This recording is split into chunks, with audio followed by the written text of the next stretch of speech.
बीरसिंहपुर, जो कि गैवीनाथ धाम नाम से उल्लेखित है, महाशिवरात्रि को यहाँ बड़ा मेला लगता है। यह शिवधाम जिला सतना में है। बीरसिंहपुर, जो कि सतना शहर से 35 किलोमीटर की दूरी पर है, गैवीनाथ मंदिर भगवान शिव के शिवलिंग अवतार के लिए उल्लेखित है। बीरसिंहपुर एक कस्बा है। इस छोटे से नगर को गैवीनाथ मंदिर और भी खास बनाता है। गैवीनाथ शिवलिंग को महाकाल शिवलिंग उज्जैन का दूसरा रूप माना जाता है। भक्तों की श्रद्धा इसे महाकाल शिवलिंग जितना फलदायी मानती है। पुरानी मान्यताओं की माने तो चारों धाम की यात्रा के बाद इस मंदिर में चारों धाम से लाया हुआ जल चढ़ाया जाता है, तभी यात्रा का फल मिलता है। गैवीनाथ शिवलिंग का इतिहास बहुत पुराना है।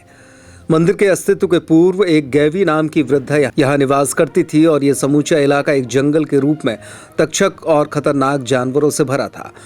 गैवी अपनी दिनचर्या के हिसाब से चूल्हे में रोटी पकाया करती थी। तभी अकस्मात एक पत्थर जमीन से बाहर आया, लेकिन वृद्धा ने उसका आभास नहीं किया और वो प्रतिदिन उसे किसी माध्यम से जमीन में दबा दिया करती थी।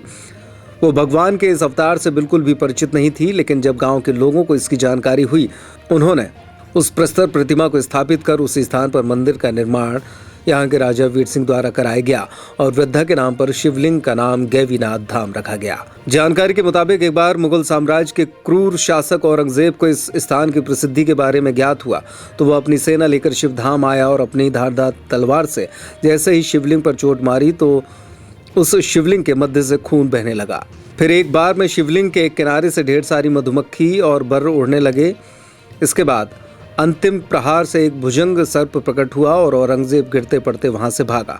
बाद में उसे अपनी गलती का एहसास हुआ।